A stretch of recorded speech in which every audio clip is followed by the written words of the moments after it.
That's right. It's the College Rundown New Mexico here on the U Sports Report. We're going to break it down and give you everything you need to know. First thing you need to know, we have the man, the dab master, Tyler Ortega is here to join us to give you all of the college information that you need. Hey, Tyler, seems that our UNM Lobo baseball team is actually red hot these days. Yeah, Lobos are on fire. They had a little West Coast road trip last week. They took 2 out of 3 games from the San Jose State Spartans. They lost game 1, 7-13. They won game 2, 6-2. And let's take a look here at game 3 of this series. We're going to pick it up here in the bottom of the second. As you see, the Spartans have a couple of runners on and a little bloop single going out to right field. That's going to get the Spartans on the board. This one going on out in sunny San Jose, California. How nice would that be to be out there, guys? San Jose's a nice place. I've been a few times. A beautiful, beautiful city. Yeah, good place to have a drink. Now runners on the corners for the Spartans. Lobos able to turn the 1-6-3 double play and get out of the jam. Lobos trail 1-0. Top 3 now. We have a runner on first. And we have a bomb going deep. That's Jared Hawley.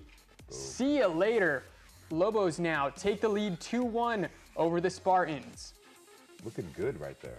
UNM baseball has impressed me so far this season. You know, they're picking up a lot of heat and making the Lobos look good in all aspects. There you go. Now moving right along in this one, as you see him getting dapped up by the teammates. Nice shot there from Hawley. Hawley actually hit for 3 legs of the cycle in this one. Now top 6, we have a shot going down the left field line. This one's going to find the corner. This was Hawley again getting a double. As I was saying, Hawley hit for 3 legs of the cycle in this one. He just missed the triple. Wow, that kid's playing well.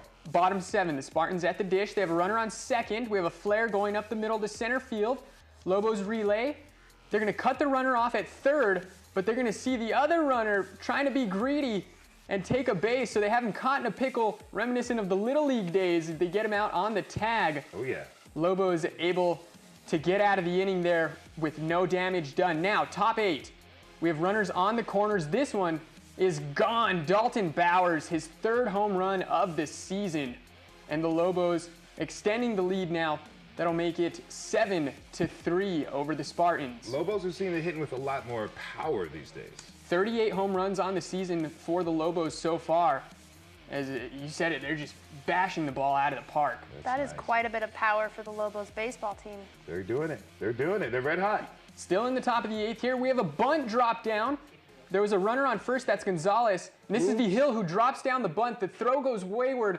And Gonzalez, good heads up base running. He's going to make it all the way around from first base to score.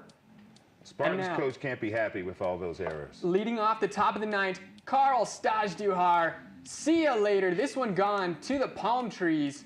Staj was 4 for 5 on the day with a home run. That home run left the bat with a speed of 102 miles per hour.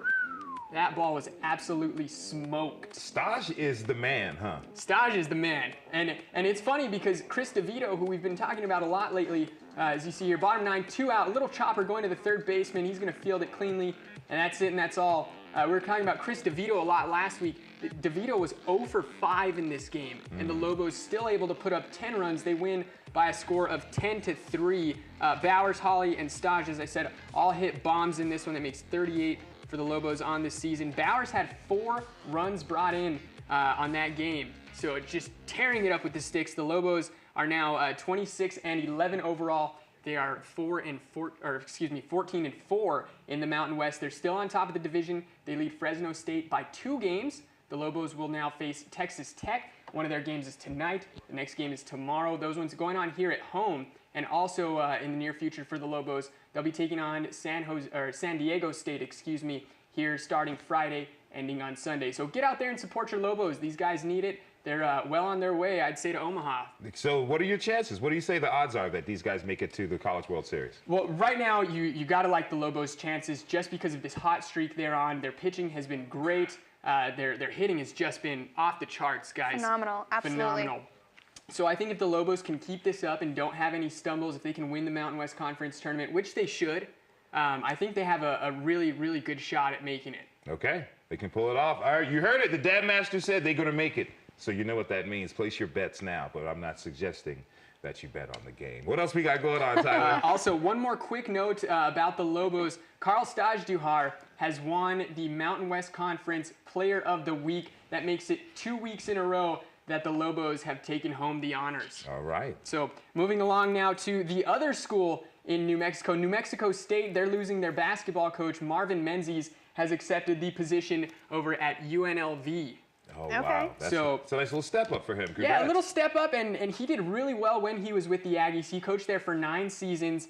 This last season, he wrapped up his 5th straight 20-win season. He won 20 games in 7 out of his 9 seasons there at New Mexico State. He was also last season's WAC Coach of the Year. He spent 2 years as an assistant under Rick Pitino. You may have heard that name over at Louisville. And a little fun fact, Chris Beard, who actually accepted the UNLV job about 3 weeks ago, only to spurn them for Texas Tech. Marvin Menzies, his contract details were exposed. Menzies is actually going to be making less than Chris Beard was to coach the Running Rebels. That's going to cause a little bit of stress and drama. Interesting. But noted, it is worth noting that Menzies does have quite a few bonuses in his contracts related to ticket sales, postseason appearances, and wins and whatnot. So he can definitely rake in a little bit of the cash. And speaking of departures from New Mexico State, their junior guard, Ian Baker, has announced his declaration for the NBA draft. He will not hire an agent, which makes him eligible to return. Last season, Baker averaged 14 points a game, 5 rebounds, 4 assists. He shot 42% from the field, 37% from 3. So this guy is pretty decent here. I think Projected second rounder? You know, the projections don't have him going anywhere just yet, although it is very early. He just declared just a few days ago. But I think it says a lot when the guy doesn't hire an agent, you know, just to get out there and test the waters. Now, we spoke about a few departures from New Mexico State. This one, an addition for the Aggies. They have announced that they have now signed a partnership with Under Armour. And they'll be leaving, I believe it's Adidas is their current outfitter. So the New Mexico State Aggies will be partnering with Under Armour. All of that starting July 1st of this summer. They must protect this house. You remember the old Under Armour ads? Oh, the man. Back in the day. gotta protect the I had a house. friend in middle school who claimed his dad owned Under Armour. Unfortunately for him, his dad did not own Under Armour, and all the free gear he promised everyone in school never arrived. But hey, Man.